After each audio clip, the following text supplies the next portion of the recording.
Hey, what's up, everybody? Welcome back to another episode of HealthSparx. I'm your host, Michael Walsh. Thanks so much for coming to hang out for a bit. Going to have a great show today. We've got the CEO and co-founder of Cohelo, Mark Slaughter. Should be a really cool show. I don't know a whole lot about the medical device industry, so Cohelo's doing some really cool stuff helping healthcare organizations manage their medical devices, some of these multi-million-dollar apparatuses and machines that some of these hospitals are using. Cohelo's kind of making it simple for these guys to keep it all straight, to make sure they're maxing out their utilization rates for these tools. So really excited to have Mark on the show today.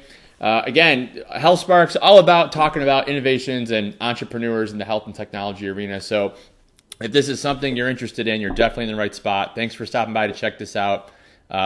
Share away, guys. We're seeing some good results here the first month with people sharing content and sending people stories that I'm putting together here on the show, through Twitter, through Facebook. So any help you guys can be in getting the word out about not only what these companies are doing, but what I'm doing here with HealthSparx to help spread the word about what all these great organizations are putting together, the more the merrier. So really appreciate all the sharing going on. It's awesome.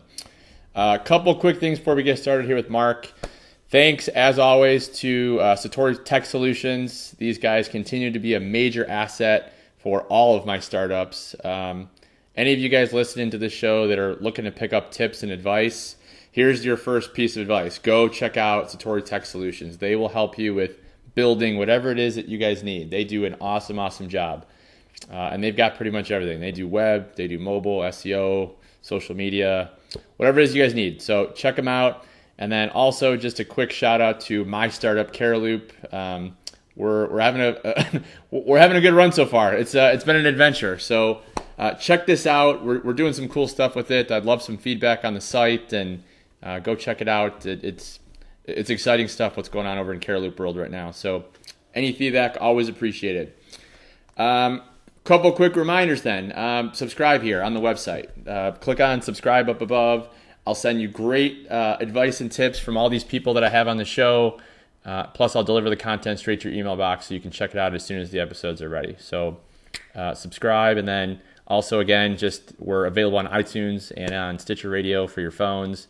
Stitcher's pretty cool. I've been playing with it here the last couple weeks. As a podcaster, you get some pretty cool tools in the back end as well. So any podcasters out there checking this out, check out Stitcher. It's pretty balla.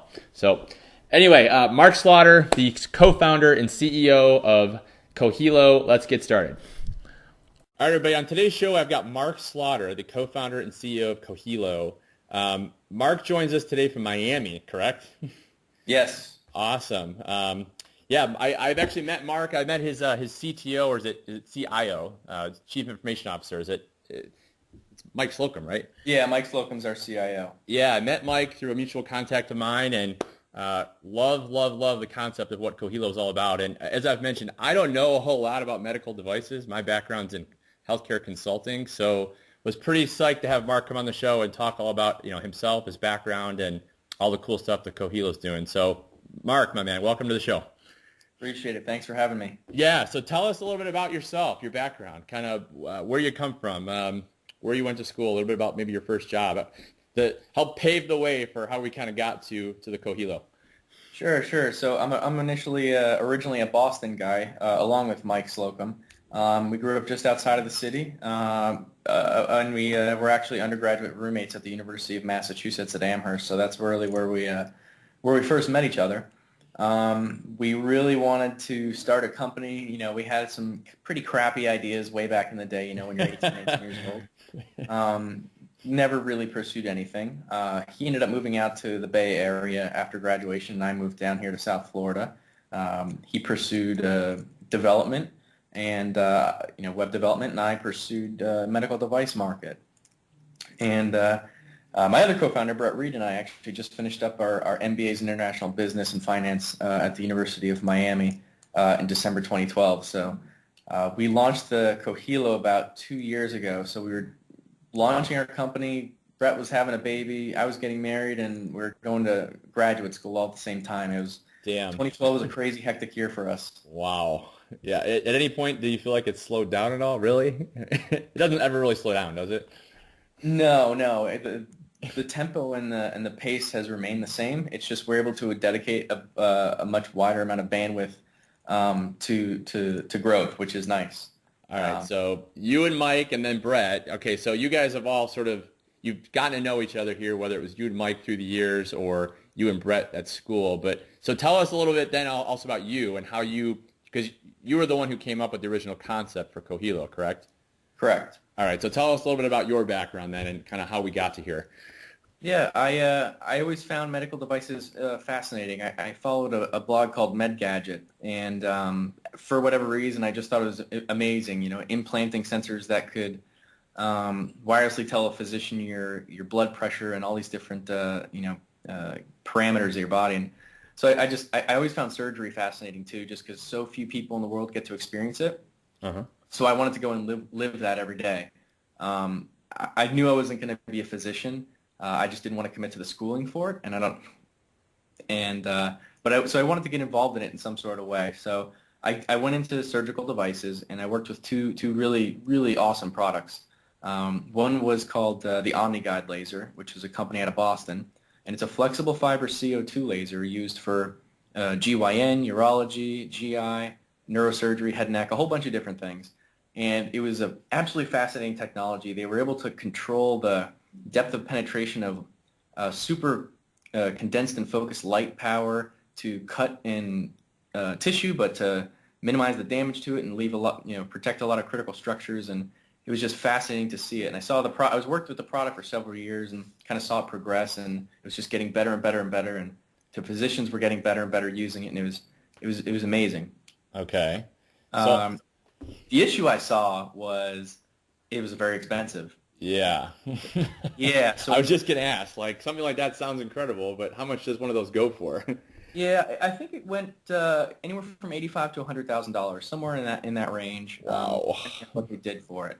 Yeah. So that was one of the things that I've kind of witnessed just in 4 years, which is a very short time span. Most of the really awesome medical technology was becoming very procedure specific. And what I mean by that is, instead of, if you go into a urologist 15 years ago, they pretty much had one or two things that they would treat all the 20 or 50 ailments with. Right. Whereas nowadays, each ailment might have 2 or 3 pieces of technology, but that's all that they do. They just treat kidney stones, or they just treat, BPH, and they don't do anything else. So the hospitals really had to have literally one of everything to treat whatever walked in the door. Right. It escalated to be incredibly unsustainable. They have so much stuff that it's overflowing. They have equipment, whole rooms full of it, and then they have it overflowing into the hallway. But the crappy part about it is that they still don't have enough capital to get everything they need. So they have to pick and choose, well, we're going to be a urology hospital and an ENT hospital, but we're not going to be able to do very much with, say, spine or neurosurgery. So that bothered me. Yeah. And, especially when you looked at the actual utilization of these devices, a lot of this stuff would go days, weeks, even months between uses. So I thought to myself, a lot of these new models were coming out like Airbnb, Relay Ride, Zipcar, where you didn't have to own something to get access to it necessarily, but you didn't have to rent it either. Right. So we kind of we tested it, and we found that about 75% of a device's life, it was sitting there and not treating patients. So we tried to minimize that excess capacity, and that's why we started Cohelo.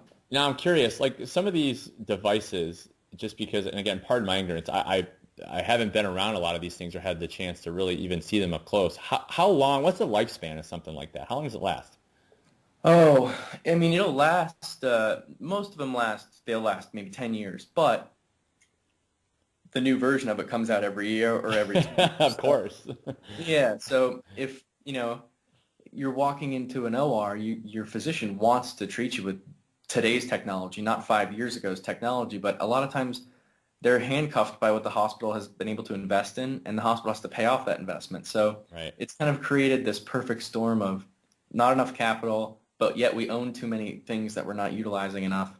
And then when you extrapolate that across a health system, which is made up of multiple hospitals, then it's tens of millions of dollars a year. It's unbelievable. Right. Well, and before we get too much into Cohelo, I don't want to skip over kind of the beginning stage of this whole thing. You mentioned that you and Mike back at Amherst, and I don't know, maybe you mentioned you and Brett as well, but you guys had some other ideas as far as maybe some things you wanted to get started. So I'm curious as to how this finally came together. Like, who took that first step, or when did that first minimum viable product get put together that you guys sort of said, okay, let's try this out? When was that? Yeah, it started about 2 years ago. And Mike and I were both still working full time, and we decided, let's see if equipment sharing is even possible. These are very finicky devices, and they're saving people's lives. So we wanted to see if that was possible. Right. So I interviewed a bunch of hospitals because I worked with them, some of the executives, and we found out that indeed that they were actually doing this themselves, but in a very disorganized and kind of emergency manner, like, oh no, something broke down, can I borrow this from you, sort of thing. So right, very ad hoc. yeah, and they weren't really taking advantage of it. So we checked that box, and then Mike and I looked at each other and said, all right, let's each kick in a little bit of money and figure out if we can build an MVP to kind of organize this stuff, and we did. And once we finished the product, we went out and pitched a couple of hospital groups. A lot of people loved the idea, but very few wanted to be the true guinea pig. Yeah. And then we found one of the biggest hospital groups in the world actually said, yeah, let's do this. I mean, the size and scale of our organization, there's 70 plus hospitals. I mean, it's a massive, massive impact for them, to the tunes of tens of millions of dollars in, redundant, unnecessary purchases and sunk capital that we're going to save them. Well, and that's a perfectly good segue too to a little bit more about exactly what is Cohelo in terms of a product standpoint, and what's it capable of doing for a hospital. I mean, can you mention what hospital system it was? I'd rather not. Okay, we don't have to, but we'll call it Hospital ABC then. Yeah, we're medium, and you guys can help any size hospital, I'm guessing. If you can help the biggest of the big, I'm guessing you can help one of the smaller guys as well, right? Absolutely. We work with hospital groups that are small as 2 or 3 up to, we're talking to a couple that are, close to 100. Okay, so let's just take medium-sized hospital ABC, and they hear about this Cohelo thing. It sounds pretty cool. What do you tell these guys? What's it capable of doing, and how can it help them? Sure. So we're a software-enabled service. So we do have our own application. It's standalone web app right now, which is critical because most of these hospitals are operating on these very, very old legacy systems that just don't play nice with any really even semi-modern technology. Yeah. So we built it a standalone application, and what it does is it's a mix of scheduling that faces the customer, and so they'll go in, and it almost looks like an Amazon or an eBay, where they'll have all the different devices across their entire network. So Hospital A has access to the inventory at Hospital B, C, D, E, F, and so on, and vice versa. So they have a lot of transparency, and they get to think on a divisional level or regional level versus those kind of standalone, like a silo that they've been traditionally functioning in. Right. So that's the customer-facing portion of it, in addition to analytics. But the internal-facing portion is also it orchestrates a logistical ballet. So once surgery director at Hospital A books an orthopedic surgery table, our algorithm will go and link up the next available and the closest one. So we actually tie into their own surgery scheduling systems a little bit, and it actually orchestrates the transportation or the relocation from location 1 to location 2. Wow. And we provide that service too. We do have logistics specialists on the ground that are specialized to transport the equipment, and we custom fit our vans to be able to do that. Ooh. Wow. Pretty neat. Yeah, way above my head. Yeah, there's a lot of moving parts that we're getting better and better at simplifying and making very, very effective. Wow. Okay. So, I mean, it really is kind of like an Airbnb model in a sense, because again, as you said, there's a customer front-facing like part of the website where me, Hospital ABC, even if I'm not part of Cohelo or if I haven't installed Cohelo, and just correct me if I'm wrong, I can still at least go to Cohelo maybe and still check out what's there, right? Not necessarily. Not yet. Right now, we're building internal networks, so we require a hospital group to come on board. And then we'll build like a master central inventory for them, and then we just turn it on, and it's amazing to see how fast it grows organically. Just most of the it's really just getting the right technology at the right place at the right time, versus them having to lay out, unnecessary capital.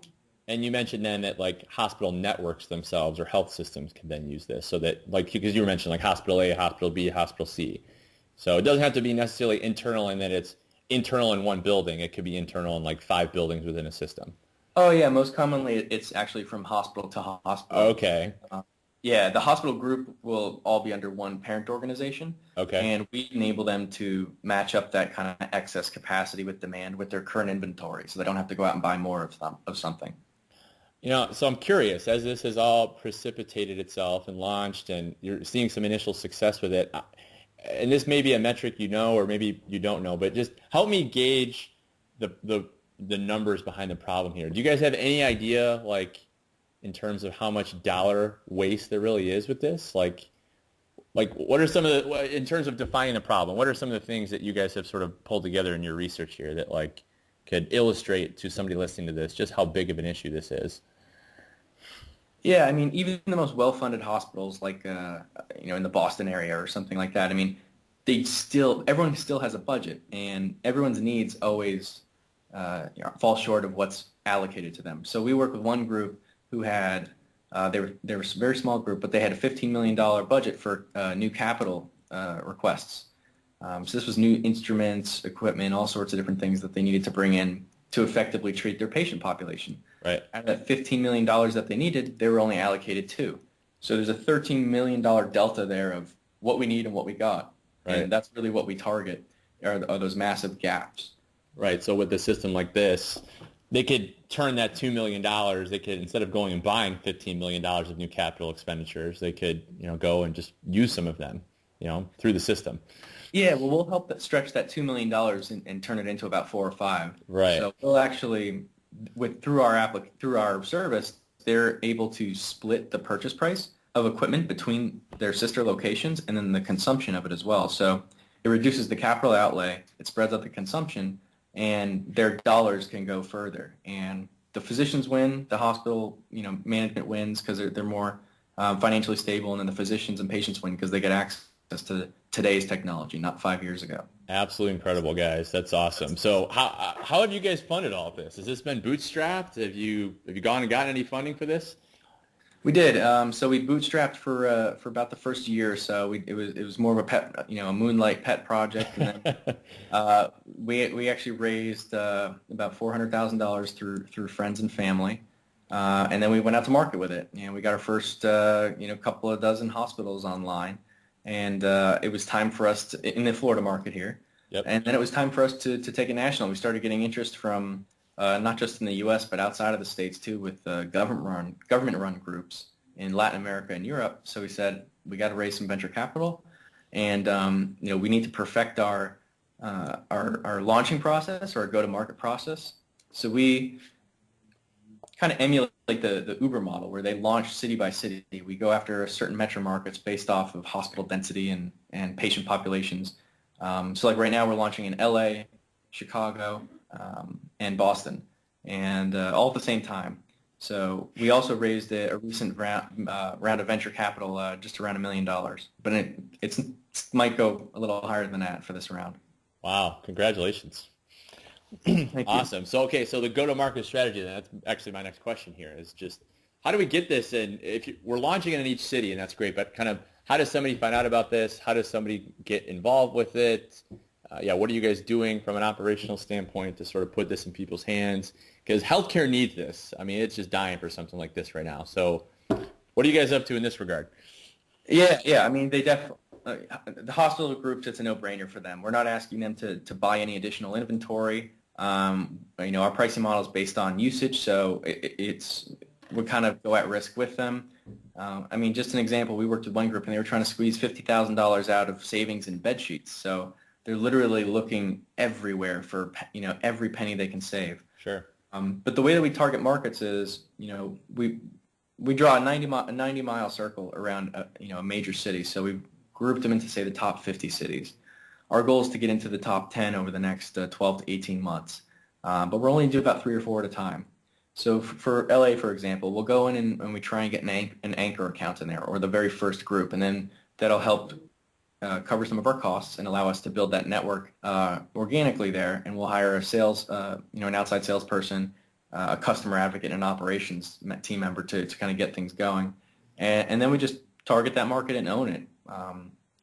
We just returned from LA last week, and it was really about building buzz and letting everybody know, like, all your sister hospitals we've met with, everyone's involved, everyone wants to get this thing going, and not just go from, internally within their own hospital networks, but actually connect network to network.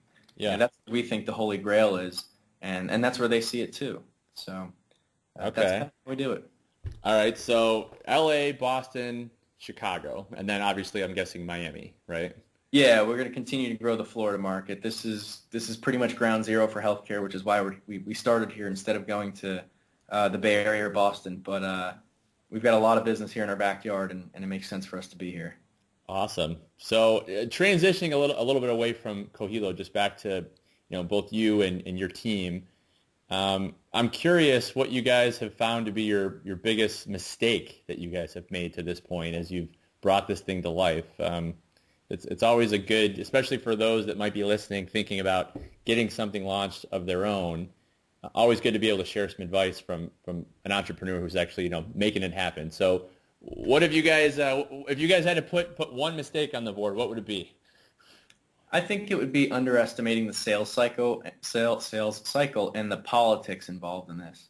When you're doing enterprise healthcare like we are, there's a lot of decision makers because they have a lot of risk associated with their business, literally people's lives. So for us to think that we can go in and close a deal in a week or two, a partnership, it was unrealistic. Right. These partnerships take sometimes several months of kind of grooming and not necessarily hand-holding, but guiding in the right direction, making sure you have the right individuals in the organization involved, and have buy-ins from not just the management and the finance side, but also the clinical teams who are going to be, the actual end users for us. So it's been an interesting kind of road that we've gone down and tried to balance finding, what strategies work the best. But what we found is,